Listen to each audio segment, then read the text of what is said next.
लोगों का JIV and CIV made simple के इस चैनल में हार्दिक रूप से अभिनंदन करता हूं। तो दोस्तों, यदि आप चाहते हैं कि JIV में एक अच्छा स्कोर ऑब्टेन करें तो और ख़ासकर आज मैं आप लोगों को बताऊंगा कि principle in practice and banking वाले टॉपिक में कैसे अच्छा स्कोर किया जाए। तो दोस्तों, यदि आप चाह रहे हैं कि नहीं मुझे अच्छा स्कोर लाना है इस बार JIV में, तो दोस्तों आप सही चैनल पे आ चुके हैं। अब आपका डेस्टिनेशन मिल चुका है, आपको ये चैनल मिल चुकी है। दोस्तों, ये चैनल आपको CIV तक हेल्प करेगी। तो सबसे पहला काम आपको ये करना है कि नीचे सब्सक्राइब का बटन दबाना है, क्योंकि आपको ये चैनल बिल्कुल JIV से लेकर CIV तक आपको पूरा का पूरा हेल्प करेगी। तो सबसे पहले मैं अपने बारे में आप लोगों को बता दूं। मैं हूं अभिषेक और मैंने JIV एग्ज़ाम में फर्स्ट क्लास में मैंने पास किया था। खासकर PPB में मेरा स्कोर था, principle in practice and banking में मेरा 76 स्कोर था, और AFB यानी कि accounting and finance for banking में मेरा 65 स्कोर था, और उसी तरह लीगल में मेरा 73 स्कोर था। तो दोस्तों, आज मैं आप लोगों के साथ शेयर करने वाला हूं मंत्रा फॉर सक्सेस। आखिर principle and practice for banking को कम समय में कैसे हम लोग ज़्यादा आउटपुट ले सकते हैं। देखिए दोस्तों, हमें इफिशिएंट बनना है। इफ़िशियंसी का मतलब क्या होता है आप लोगों को पता होगा कि कम इनपुट में ज़्यादा आउटपुट। तो फ्रेंड्स, आज जो मैं आप लोगों के साथ टिप्स शेयर करूंगा उसका सबसे बेटर आप लोग फ़ायदा तभी उठा पाएंगे जब आप इस लेसन को लास्ट तक बने रहें हमारे साथ। लास्ट तक बनना काफ़ी महत्वपूर्ण है, क्योंकि आधा अधूरा नॉलेज जो होता है वो आप लोग जानते ही हैं कि वो काफ़ी ज़्यादा हार्मफुल होता है। तो दोस्तों, मैं आप लोगों को लास्ट तक बने रहिए इस चैनल के साथ, और मैं आप लोगों को हर एक वो इंपॉर्टेंट टिप्स बताऊँगा जिसको आप लोग इम्प्लीमेंट करके PPB में आसानी से अच्छा स्कोर कर पाएंगे। तो आइए दोस्तों, शुरुआत करते हैं अपने इस लेसन को। चलिए, सबसे पहले हम लोग एक ओवरव्यू लेते हैं कि ये जो पेपर है हमारा PPB, यानी कि जिसे हम लोग principle and practice of for banking कहते हैं दोस्तों, ये सबसे ईजीएस्ट पेपर है दोस्तों। ये क्या है? सबसे ईजीएस्ट पेपर है। JIV पेपर का 3 पेपर है हमारे पास, तीनों में से सबसे ईजीएस्ट पेपर यदि कोई है तो वो यही है हमारा। कौन सा दोस्तों?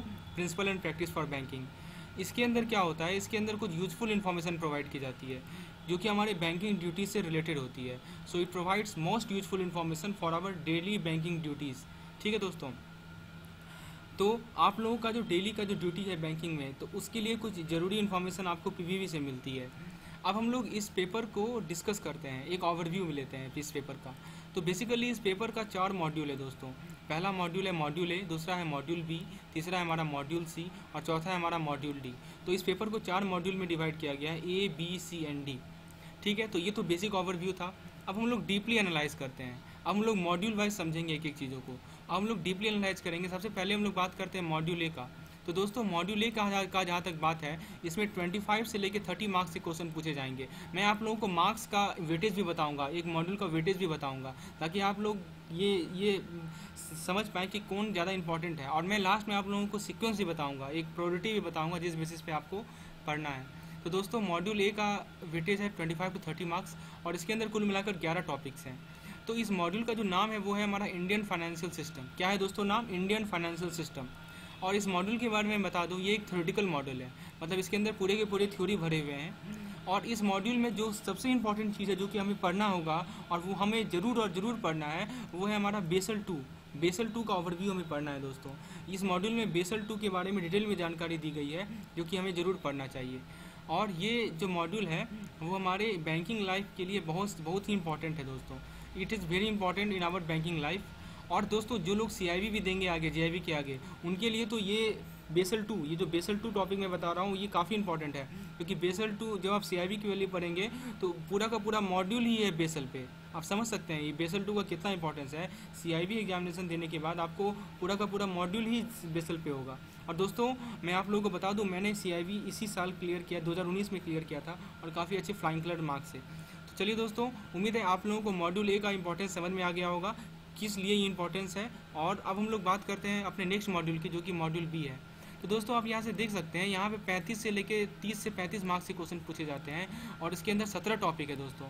तो इस प्रकार मॉड्यूल B हमारा लेंथी मॉड्यूल है। मॉड्यूल A के अंदर 11 टॉपिक थे, और यहाँ पे कितने टॉपिक है? 17 टॉपिक हैं।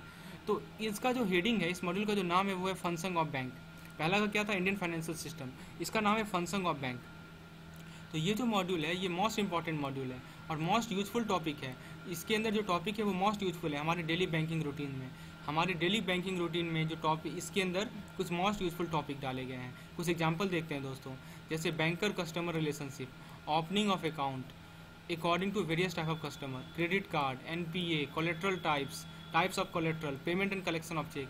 तो दोस्तों ये सब जो मैंने एग्जाम नाम लिखा है, customer relationship, opening of account, credit card, NPA, types of collateral, ये सब सुन के तो आपको लग ही रहा होगा कि आप लोग जो डेली बैंकिंग एक्टिविटीज़ कर रहे हैं उनमें ये तो फ्रिक्वेंटली टर्म यूज किया जाता है। तो इसीलिए इसलिए मैंने कहा कि ये हमारे डेली बैंकिंग रूटीन्स के लिए सबसे इंपॉर्टेंट टॉपिक है दोस्तों। It is most useful topic in our daily banking routine. अब दोस्तों आप लोग सोचेंगे कि आखिर ये सब मैं क्यों बता रहा हूँ। तो फ्रेंड्स सबसे पहले आपको देखिए, आप जब किसी चीज़ का तैयारी करने जाते हैं तो आपको पता होना चाहिए कि आप जिस सिलेबस को पढ़ रहे हैं उसका क्या इंपॉर्टेंस है। तभी तो आप उस हिसाब से पढ़ेंगे, तभी तो आपको पता चलेगा कि हाँ इस मॉड्यूल में हमें ज़्यादा टाइम देना चाहिए और इस मॉड्यूल में कम टाइम देना चाहिए। तो मैं एक ओवरव्यू आप लोगों को दे रहा हूँ अपने एक्सपीरियंस बेसिस पे। चलिए, तो उम्मीद तो अभी तक हमने क्या देखा मॉड्यूल बी के बारे में कि ये सबसे यूजफुल टॉपिक है हमारे डेली बैंकिंग रूटीन्स में, और इसके कुछ एग्जांपल भी मैंने आप लोगों को बताया। और ये जो है सबसे इंपॉर्टेंट मॉड्यूल है, किस लिए, ताकि यदि हमको अच्छा मार्क्स चाहिए, दोस्तों ध्यान रखिएगा, यदि आपको अच्छा मार्क्स चाहिए पीपीवी में तो ये मॉड्यूल आपको सबसे ज़्यादा मार्क्स फेच करेगा। ठीक है दोस्तों, और आपको यदि बैंकिंग इंडस्ट्रीज़ का अच्छा नॉलेज भी चाहिए तो भी ये मॉड्यूल काफ़ी काम आने वाला है। तो मॉड्यूल बी को पकड़ के रखना है, अच्छे से समझना है। आपको दो फ़ायदा होगा इससे, आपका जो बैंकिंग इंडस्ट्रीज़ में नॉलेज है वो भी बढ़ेगा, और दूसरा फ़ायदा होगा कि अच्छा मार्क्स आएगा आपको जीआईबी में। चलिए, उम्मीद है मॉड्यूल बी का जो सारांश था वो मैं समझा चुका हूँ आप लोगों को। आइए हम लोग आगे बढ़ते हैं, अब हम लोग पढ़ते हैं मॉड्यूल सी की तरफ। तो मॉड्यूल सी छोटा मॉड्यूल है, इसके अंदर 6 ही टॉपिक है दोस्तों, और इसका जो वेटेज है वो है 15 से लेकर 20 मार्क्स। और इसका जो हेडिंग है, इसका जो शीर्षक है वो है बैंकिंग टेक्नोलॉजी। ठीक है दोस्तों, तो ये सबसे ईजीएस्ट मॉड्यूल है, this is the most easiest module. चारों मॉड्यूल में से सबसे ईजी कोई मॉड्यूल है तो वो ये मॉड्यूल है। ठीक है, तो हमें क्या करना है कि चूँकि सबसे ईजी मॉड्यूल है तो हमें फुल का फुल मार्क्स लाना है दोस्तों, क्योंकि आप सिंपल सी बात है, जो आसान चीज़ होता है उसमें हम लोग चाहेंगे ना कि उसमें कहीं गलती नहीं हो, उसमें जितना से ज़्यादा मार्क्स स्कोर कर पाएँ, यही तो हमारा रणनीति रहेगा दोस्तों। तो फ्रेंड्स हमें करना क्या है कि इस मॉड्यूल में हमें फुल मार्क्स लेना है।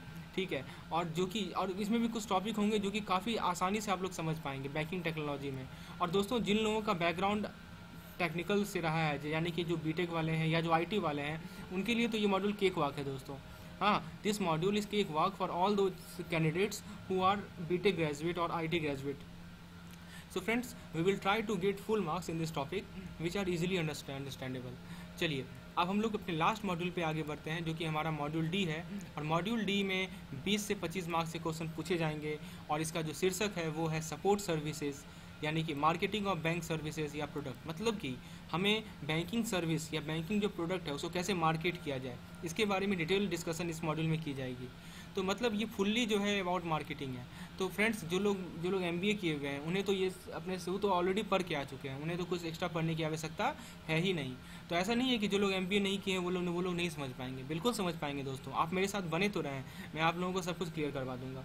तो चलिए दोस्तों, अब हम लोग इस यहाँ पे लर्न करेंगे, हम लोग यहाँ से सीखेंगे कुछ बेसिक कंसेप्ट को, ठीक है, जो कि मार्केटिंग से रिलेटेड होगा इस मॉड्यूल में। चलिए, तो ये था हमारा मॉड्यूल डी। अब प्रश्न उठता है कि कैसे हम पढ़ें इसे, हाउ टू स्टडी। तो हम लोग कुछ प्रायोरिटी वाइज स्टडी प्लान बनाएंगे। तो पहला प्रायोरिटी पे होगा हमारा, मतलब किस मॉड्यूल को हमें पहले पढ़ना है, किस मॉड्यूल को हमें बाद में पढ़ना है। आइए मैं इसे बताता हूँ। पहला प्रायोरिटी पे रहेगा हमारा मॉड्यूल सी, दूसरा प्रायोरिटी पे रहेगा हमारा मॉड्यूल बी, तीसरा प्रायोरिटी पे रहेगा मॉड्यूल डी, और चौथा प्रायोरिटी पे रहेगा हमारा मॉड्यूल ए। ये सीक्वेंस हम लोग फॉलो करेंगे। आइए आखिर ऐसा सीक्वेंस क्यों फॉलो किया जाए, आइए समझते हैं। देखिए, मॉड्यूल सी जो हमारा है बैंकिंग टेक्नोलॉजी वाला, उसको मैंने प्रायोरिटी 1 दिया है। क्यों मैंने प्रायोरिटी 1 दिया है? इसलिए दिया है प्रायोरिटी 1 क्योंकि यदि आप इस मॉड्यूल को कंप्लीट कर लेंगे पढ़कर, तो आपके अंदर एक कॉन्फिडेंस आएगा दोस्तों। सिंपल सी बात है, आप जब युद्ध करने जाते हैं या आपके अंदर कोई यदि पहले से ज़्यादा कॉन्फिडेंस हो, तो आपका आगे का जो चीज़ है वो आसानी से आराम से कर पाएंगे आप लोग। तो शुरू में कॉन्फिडेंस बिल्डअप करने के लिए हमें क्या करना है, मॉड्यूल सी को प्रायोरिटी देना है। उसी तरह कोई एग्जाम में भी जब आप पेपर सॉल्व करें तो एक ट्रिक याद रखें दोस्तों, सबसे पहले शुरू से लेकर अंत तक सभी क्वेश्चन को देख लें, और जो आसान है उसे पहले टिक कर लें। उससे क्या होता है ना, एक कॉन्फिडेंस बिल्डअप होता है, और उस कॉन्फिडेंस का हेल्प लेकर आप जो टफ क्वेश्चन है उसे अटेम्प्ट कर पाएंगे। तो फ्रेंड्स, हमें करना क्या है, यही रणनीति अपनानी है कि मॉड्यूल सी को पहले ख़त्म करना है पढ़ के, ठीक है, क्योंकि उसके अंदर उससे क्या होगा, उसे तो हम लोग, जो कि आसान है मैंने पहले ही बता दिया है, और आसान है तो उसे हम लोग जल्दी कंप्लीट कर लेंगे, और उससे हमें क्या आएगा, कॉन्फिडेंस आएगा, सब्जेक्ट पे भी कॉन्फिडेंस आएगा, पेपर पे भी कॉन्फिडेंस आएगा। अगला जो प्रायोरिटी 2 होगा हमारा, वो मॉड्यूल बी का होगा। क्या होगा दोस्तों, मॉड्यूल बी का, ठीक है, क्योंकि इसके अंदर जो कुछ कंटेंट है वो हमारे डेली रूटीन से भी है। हमारा जो डेली रूटीन है वर्क बैंक में, उससे रिलेटेड है कुछ कंटेंट, और ये इंटरेस्टिंग मॉड्यूल होगा चारों मॉड्यूल में से, ठीक है। पहले हमें मॉड्यूल सी करना है, उसके बाद हमें मॉड्यूल बी करना है। अब जो नेक्स्ट प्रायोरिटी आता है वो मॉड्यूल डी का आता है। क्यों? क्योंकि ये सबसे ईजीएस्ट मॉड्यूल डी है, मतलब सी के बाद यदि ईजीएस्ट कहा जाए तो मॉड्यूल डी है हमारा। पहले सबसे ईजीएस्ट सी है, उसके बाद मॉड्यूल डी है, और last but not the list priority 4 है हमारा मॉड्यूल है, क्योंकि ये थ्योरेटिकल मॉड्यूल है और इसके अंदर हम लोग बेसल 2 का ओवरव्यू पढ़ेंगे। ठीक है दोस्तों। तो दोस्तों अभी तक जितने मैंने पॉइंट्स बताए, आप लोग यदि केयरफुली इन सभी मॉड्यूल को तरीके से पढ़िएगा और कुछ इंपॉर्टेंट टॉपिक्स को पढ़िएगा तो आप लोग गुड मार्क्स ले आइएगा, पासिंग के लिए ही नहीं, हाई स्कोर के लिए भी। तो फ्रेंड्स, आपको करना क्या है मैं बताता हूँ। आप बस मेरे साथ जुड़े रहें, इस चैनल को सब्सक्राइब कर लें और बेल आइकन को क्लिक कर दें, ताकि मैं कोई भी रिसेंट, अब मैं एक एक टॉपिक को समझाऊंगा आप लोगों को डिटेल में। ठीक है दोस्तों। तो आप लोग मेरे साथ जुड़े रहें। पीपीबी का आपको गारंटी लीजिए, मेरे लेक्चर को सुनने के बाद आपको कुछ पढ़ने की आवश्यकता ही नहीं है, चाहे वो पीपीबी हो, चाहे वो एएफबी हो, चाहे वो लीगल हो। तो दोस्तों, आपको करना क्या है, इस चैनल को सब्सक्राइब कर लेना है और बेल आइकन को प्रेस कर लेना है और भी लोगों के साथ शेयर करना है। जितना ज़्यादा से ज़्यादा शेयर कर पाएँ, ये मुझे मोटिवेट करेगा आप लोगों के लिए इसी तरह का अच्छा कंटेंट लाने के लिए। तो दोस्तों, धन्यवाद, आज के लिए इतना ही, और मैं आप लोगों के लिए सभी तरह के स्ट्रेटजी लेकर आऊँगा। और दोस्तों, मैं नीचे डिस्क्रिप्शन में एक लिंक दे रहा हूँ आप लोगों को, जो कि टेलीग्राम का लिंक है, जिस पे आप लोग जुड़ जाएँ ताकि आप लोगों को नोटिफिकेशन तुरंत मिलते रहेगा। धन्यवाद।